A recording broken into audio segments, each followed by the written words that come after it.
y todos damos comienzo a una nueva emisión de Futuro Regional, el programa que conduce Rubén Sauro. Estamos aquí en vivo y en directo desde los estudios de Televisión Regional Ciudad de San Lorenzo y sin perder más tiempo, si le parece bien, estimado director, ponemos en pantalla la primera parte de la entrevista que les hice la semana pasada a los doctores José Giacometti y Rodrigo Masuccini.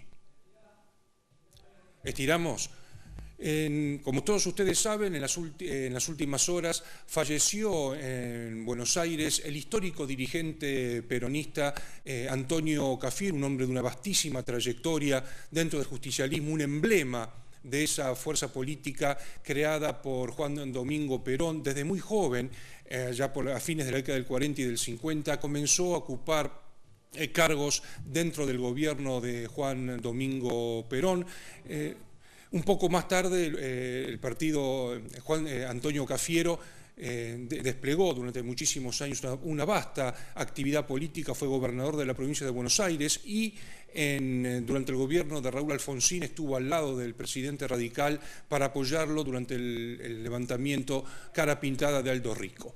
Falleció en las últimas horas, entonces un emblema del justicialismo. Ahora, si le parece bien, estimado director, hacemos una breve pausa y luego ponemos en pantalla la primera parte de la entrevista a los doctores Rodrigo Masuccini y José Giacometti.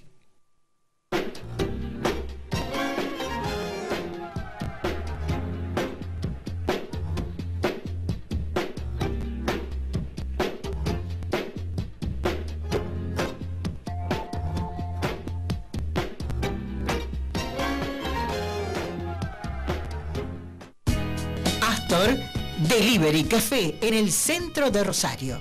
Desayunos y meriendas, completos, clásicos y light, minutas y platos ejecutivos gourmet. Consultar menú del día. Hace tu pedido al 679-9898. Astor Delivery Café en el centro de Rosario.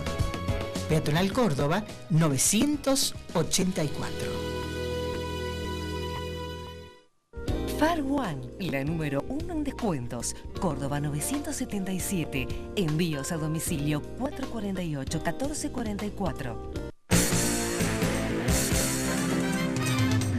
Vos también podés ser parte de Radio Gran Rosario y tener tu propio programa. Ingresá a www.radiogranrosario.com o .com.ar e informate. Queremos conocer tu propuesta. Rosario 88.9 Radio Gran Rosario, el sonido que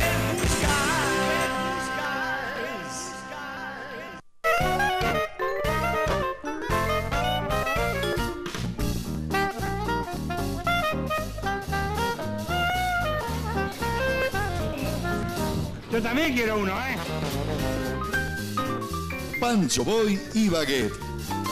Tentación y alegría de grandes y chicos. Todo el gusto tuyo en sus tres direcciones. Peatonal San Martín 783, Santa Fe 1294 y Peatonal Córdoba 844. Pancho Boy y Baguette.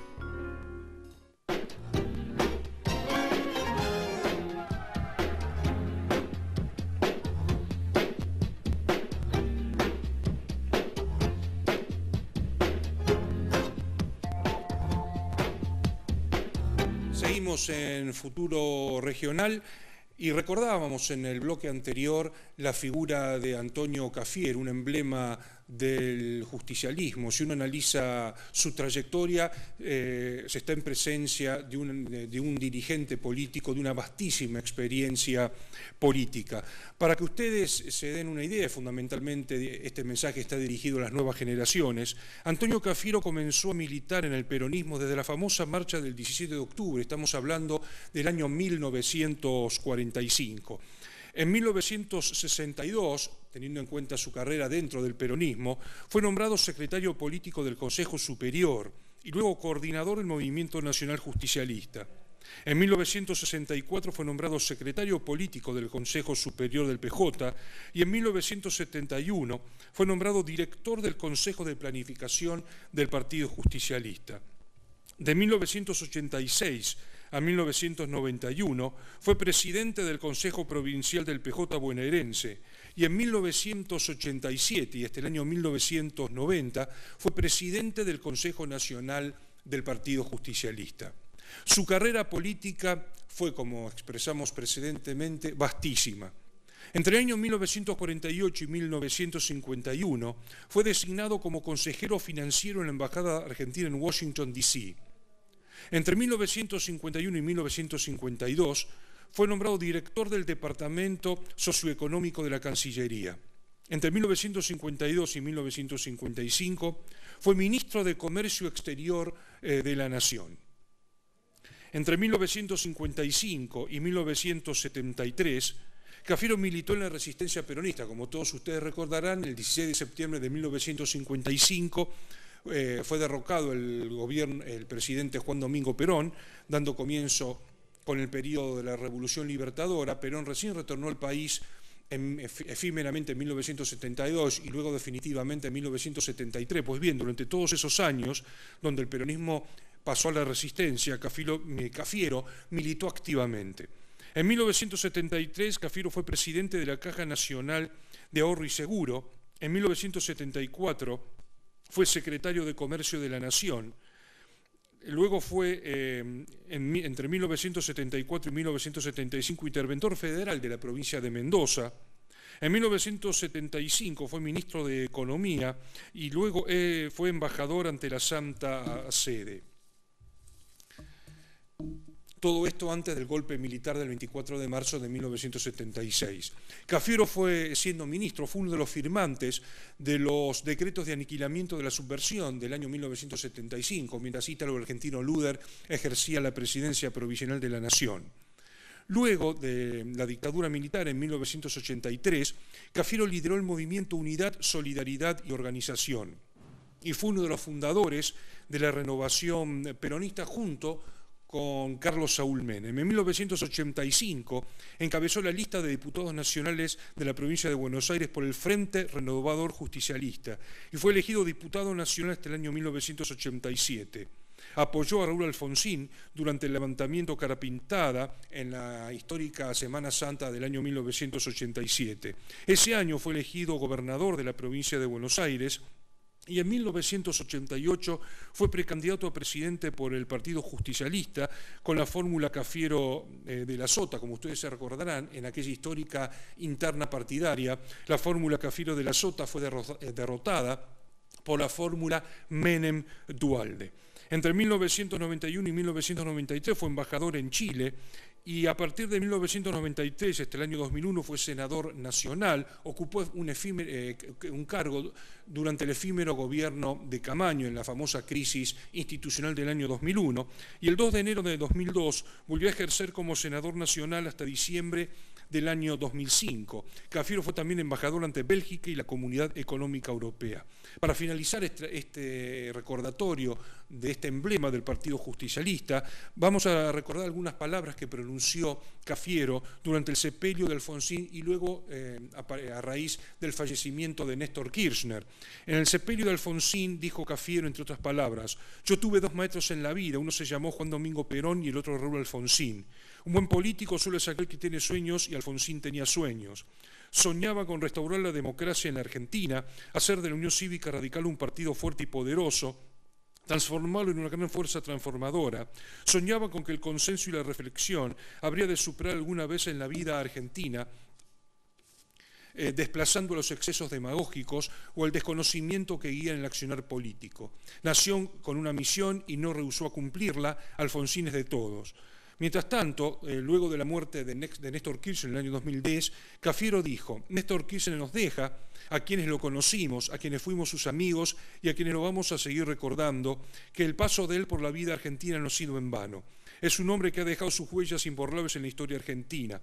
Nos ha dado un ejemplo de lo que debe ser el político que es fiel a sus convicciones. Néstor Kirchner ha escrito una página muy importante en la historia de la República Argentina. Ahora, si le parece bien, estimado director, hacemos una muy breve pausa y luego continuamos en Futuro Regional, quizá ya con la primera parte de la entrevista que le hicimos la semana pasada a los doctores Giacometti y Rodrigo Masuccini.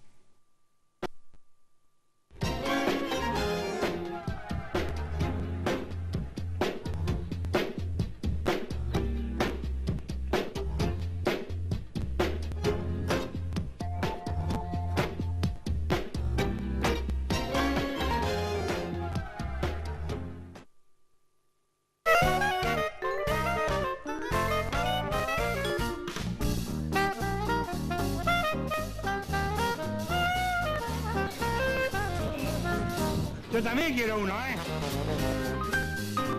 Pancho Boy y Baguette.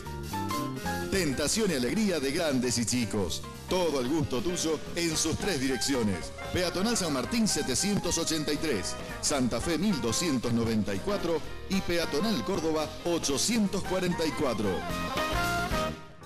Pancho Boy y Baguette.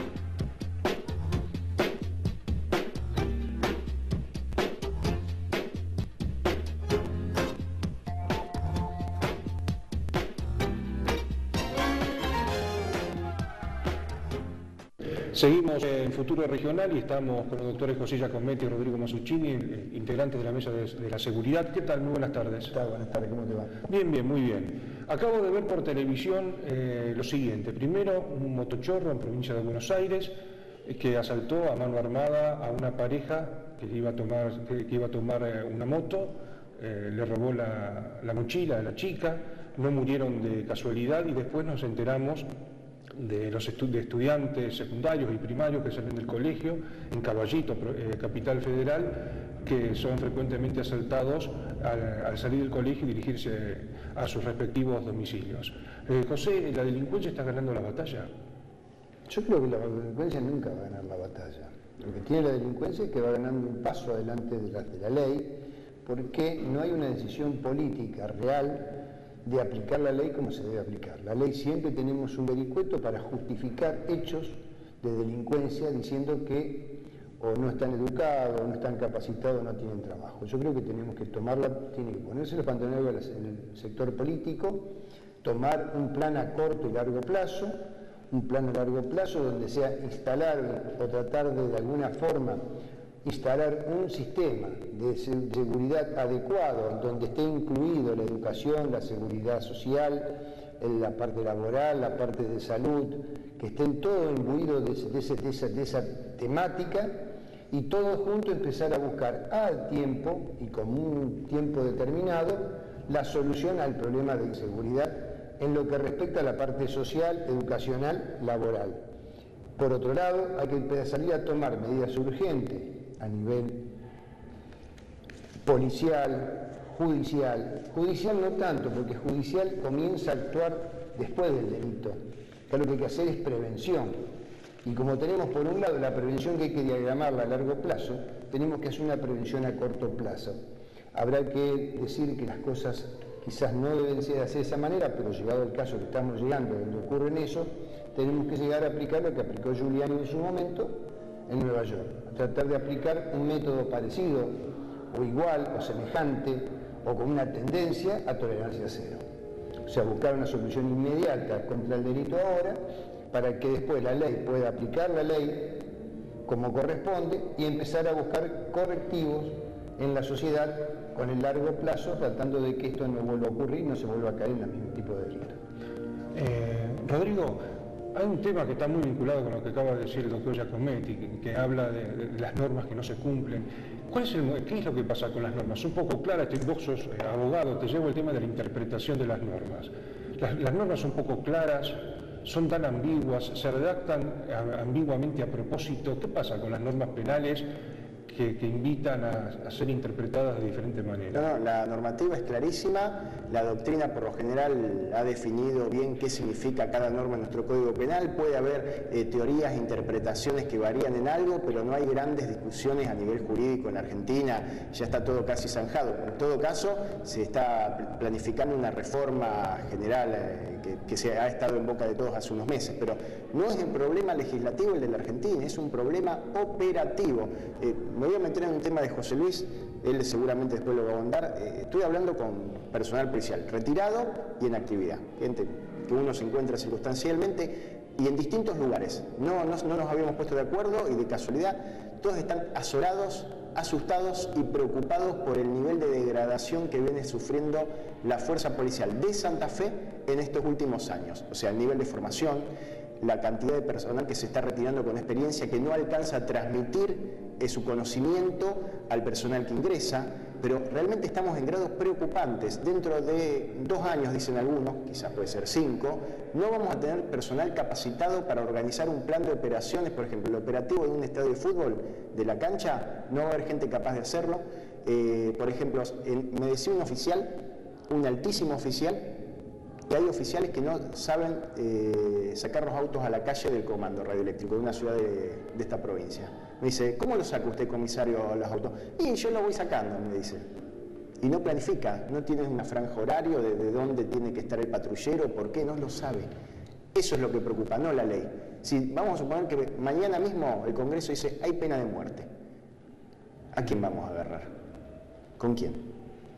Es tan preocupante, José, realmente es tan calamitosa la preparación de las nuevas camadas de policías. ¿Es intencional, no es intencional? Yo creo que sí, que es preocupante. Yo muchas veces, en los años que estamos conversando sobre mesa de seguridad, lo he planteado, que la educación que debe tener un policía es una educación muy particular. Tiene que estar entrenado desde lo militarizado, para que él sepa respetar normas, para que sepa cumplimiento de órdenes, para que sepa cómo se aplica cada uno de los elementos que después le van a ayudar a él a defenderse y a defender a la sociedad. Pero por otro lado, tiene que estar capacitado como un abogado, tiene que estar capacitado, preparado en un montón de aspectos, cómo va a trabajar y cómo va a desempeñarse él en toda su estructura. Esa preparación tiene que ser, por un lado, muy estudiada, mucho de leyes, mucho de sociología, mucho de psicología, pero también debe estar capacitado en la parte operacional, debe saber qué es una operación y qué significa una operación, en diagramar un operativo. La operación de diagramar un operativo es un elemento muy complejo porque hay que tomar todas las circunstancias del caso y no todos los oficiales hoy están capacitados para eso. Lo que indica de que la preparación que está dando la escuela no es adecuada, porque falta la escuela superior, porque falta la escuela media de oficiales, falta quien conduzca. La gente que está abajo va a conducir, el hombre que surge del centro del ISEP es un hombre que va a ser conducido, pero no va a ser un conductor. Tenemos que formar los mandos medios y los mandos superiores, que son los conductores reales, y ahí estamos fallando. La provincia es como que la forma de atacar a la policía y decir que la policía es corrupta dejó de lado la enseñanza de las fuerzas medias, de los mandos medios y los mandos superiores, y eso es muy grave. Rodrigo, anoche debo ser masoquista ya, el programa Intratables otra vez se toca el tema de la inseguridad y aparecen personajes, algunos políticos, bla bla bla bla bla bla. ¿Sirven para algo? Porque se reiteran estos programas hasta el hartazgo y deben tener rating. Yo los veo, me interesa, los escucho, pero siempre se dice exactamente lo mismo.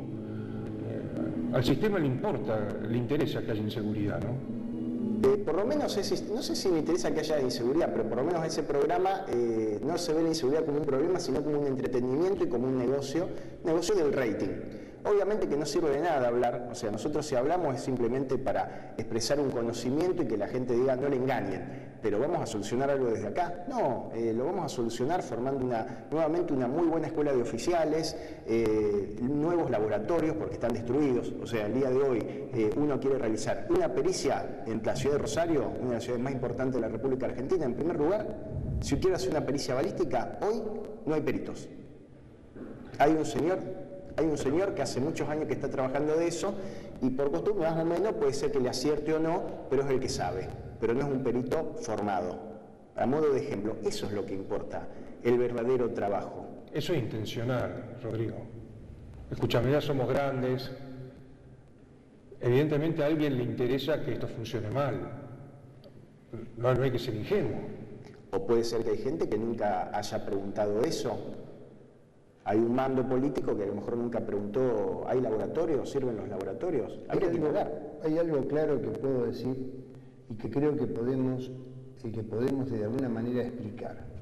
Si nosotros quisiéramos solucionar problemas, podríamos entrar a buscar la solución de problemas a través de formar gente en serio. Queremos copiar lo que hacen los demás. Copiamos un código de procedimiento a Chile.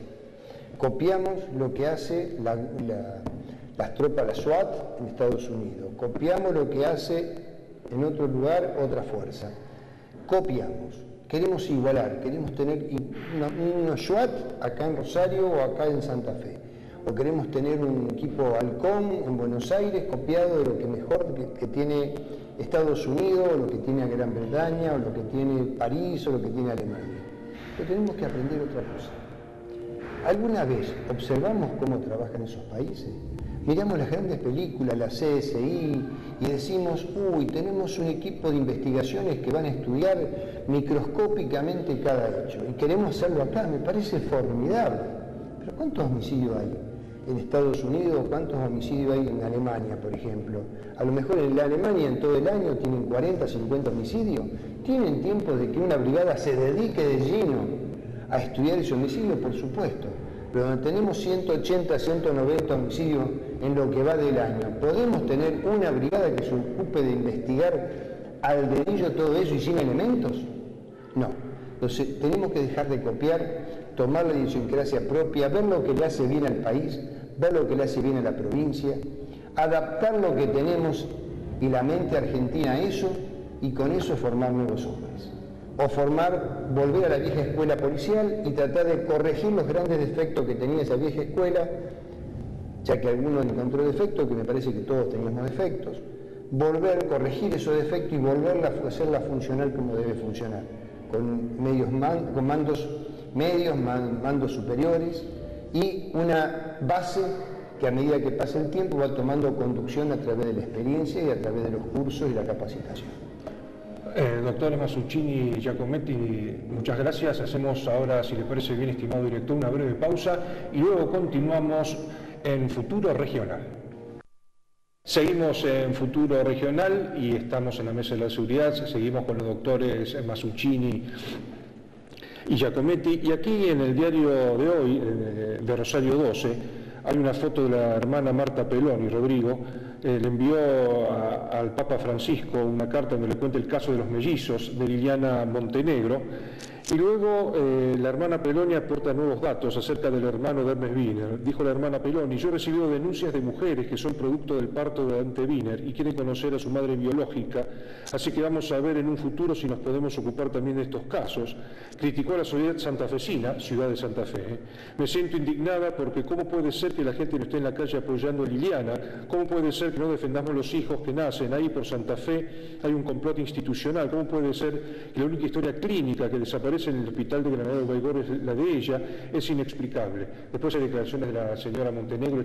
¿Qué opinión te merece? La desaparición de la historia clínica es tan casual como la foto del señor fantasma Paz Padre con el doctor Juan Carlos Felipe Viena. Son estas cosas que pasan en nuestra provincia de Santa Fe. Yo me imagino que miles de historia clínica y la única que se pierde es la de esta señora. ¿Qué más se puede decir? ¿Catamarca? Obviamente Rodrigo hace alusión al caso María Soledad Morales del año 1990, para las nuevas generaciones si no están escuchando. La diferencia es que la sociedad catamarqueña tuvo más dignidad, más fuerza y se puso de pie contra una injusticia, y la sociedad santafesina me parece que moralmente está pasando por un mal momento, porque si nosotros no nos hacemos cargo de que se han sustraído 2 menores, con una cuestión compleja de fondo, que digamos acá no me voy a poner en una postura maniqueísta, hay buenos, hay malos. Lo que sí, hay chicos que han desaparecido, que hay mucho por investigar y que no nos estamos poniendo de pie. Y todo esto ¿a qué apunta este escándalo? ¿Que es robo de bebés, tráfico de Es un delito gravísimo, que hay muchos expresidentes de facto que han estado años detenidos por ese mismo delito. Quiere decir que si aplicamos la misma doctrina, la misma ley, hablando de lo que usted me decía antes, el mismo Código Penal, hay personas que podrían estar detenidas muchísimos años. Sí. ¿Algo que agregar, doctor Giacometti? No, creo que ya con esto está todo dicho, ya que si comparamos lo que se ha pasado y lo que se ha inculpado a muchos dictadores de la República Argentina, al cual se le aplicó la ley de lesa humanidad por los delitos de desaparición forzada de personas y el tema de las criaturas, me parece que el tema de desaparición de criaturas también en este caso es un tema que hay que analizarlo desde otro punto de vista y empezar a investigarlo desde otro punto de vista. Yo no creo que la hermana Peloni en este caso esté ni siquiera pensando en algo político como para decir estoy haciendo un vaciamiento político atacando las políticas de un Estado provincial. Creo que simplemente hay que analizar lo que pasó, analizar cómo lo vamos a investigar, quiénes son los encargados de investigarlo y que sean responsables de esos encargados de investigarlo como corresponde, a costo de su propio prestigio, de su propio ser, ya que una persona investigadora debe poner de sí todo lo mejor que tiene para investigar un caso de desaparición de niños. Muy claro. Rodrigo, también en el diario Rosario 12 de hoy, para aquellos que tienen la memoria un poco flaca, ya se cumplió un nuevo, no aniversario, pero un nuevo mes de la tragedia de la calle Salta. ¿Cómo reflexionaban las víctimas de las 22 personas que fallecieron de la calle Salta 2141, una nueva movilización a 14 meses ya de la explosión en los tribunales? En la balanza de la justicia nosotros pesamos tergopol y ellos plomo. Vale decir, por la empresa, los abogados. ¿Se va a investigar? ¿Algún día se va a saber la verdad? ¿Va a haber culpables? ¿Los culpables de peso van a recibir el castigo correspondiente? ¿Cómo ves esta situación de la tragedia de calle Salta? No conozco la causa en profundidad. Solo digo que nuestro Poder Judicial, nuestro aparato judicial no está preparado para investigar personas con dinero, grandes empresas. Está preparado para tener una justicia solo para los débiles del sistema. Y sin ponerme en panfletario, nuestro sistema, nuestra Constitución Nacional es muy liberal, en el mejor sentido de la palabra, que concede al ciudadano argentino muchísimos derechos.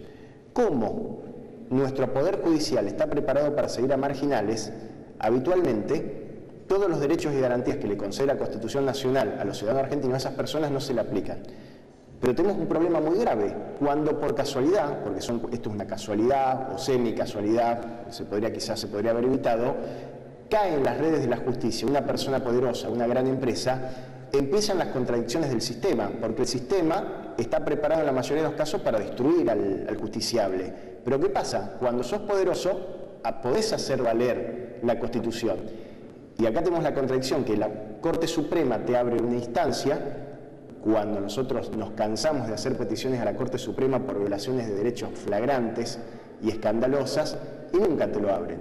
Entonces, tiene razón esta señora cuando dice que ellos son telgopor y enfrente tenés plomo. Muy claro.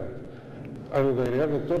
No, creo que muy poco para agregar. Hay que pensar que no solamente la gente que pesa tergopol, sino que además de ello, tendría que haber solicitado y haber obtenido el mayor apoyo de la justicia de la provincia de Santa Fe a través del Centro de Atención a la Víctima Judicial, que es un centro que atiende a todas las víctimas y que aquí no veo que se esté vislumbrando o esté haciendo un papel muy fundamental y preponderante como en otros casos. Y un poco apoyando lo que dice acá mi compañero. Este es un tema que ahora me gustaría discutir con ustedes, me gustaría conocer la opinión. Lo digo porque cuando leí esta noticia me acordé del caso de un gran amigo mío cuya hijita de 12 años fue atropellada por un energúmeno en el año 2001 en Ciudad de Rosario. Me refiero a Gabriela Ribone, y falleció a los pocos días. La Cámara de Casación Penal de Paraná, de manera unánime, hizo lugar al pedido de excarcelación presentado por Silvio Díaz, quien, borracho y drogadicto, atropelló a un nene de 6 años, lo mató y huyó. Un hombre que estaba detenido desde junio pasado en la Unidad Penal 1 de Paraná, por lo que acabamos de expresar. La abogada defensora dijo que Díaz es una persona adicta, pero como tal debe ser visto como una persona vulnerable, dejar de lado los prejuicios que hemos podido escuchar a lo largo de esta audiencia, me imagino lo que le deben haber dicho a lo largo de la audiencia, debe ser visto como una persona vulnerable y no como un sujeto peligroso. Me acordé del caso de Gabriela Ribone porque el hombre que le quitó la vida a raíz de este accidente está libre.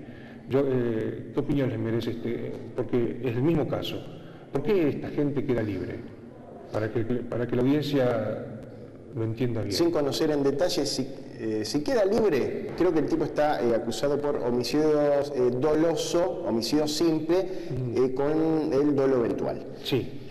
¿Qué significa, para nuestra audiencia, qué significa esa acusación.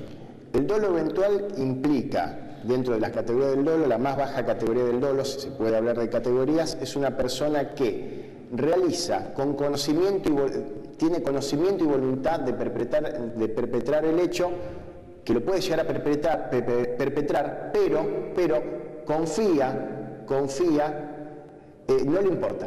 Básicamente sabe que puede realizar un hecho doloso, pero lo deja, puede ser que lo haga o no, pero no le importa. Esa es la y esto es lo importante con la culpa.